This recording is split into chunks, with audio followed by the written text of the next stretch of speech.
Okay, guys, got the clutch flywheel in. Put a SVT lightweight billet steel flywheel. It's a little lighter than stock, so that's good.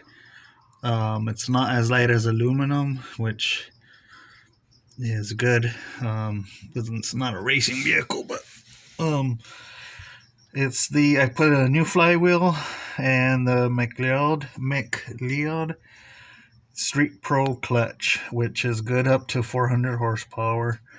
So I'm gonna have 400, but it's supposed to be in the threes, mid threes, maybe. But maybe I'll get it dynoed one day. But yeah. So cleaned the backing plate and got the clutch in there with the tool right there. There it is. See that? So that's all set. Everything's torqued down, ready to go. This clutch is a 10.5. It's an upgrade from the original 84 clutch, which was a 10, I believe. It's 157 tooth. Same thing for the starter. It's the same diameter. The only thing is it has a right here. The clutch has a bigger gripping area inside on the plate, and it's just different where it grips. So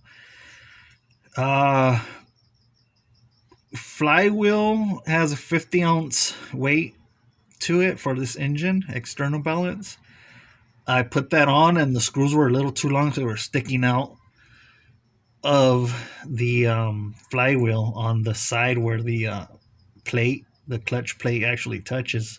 So that was very dangerous. I'm gonna send them a email on this with a picture of it. Their bolts are too long.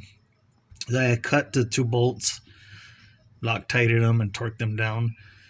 But yeah, if I wouldn't have checked that, I would have ruined this brand new clutch.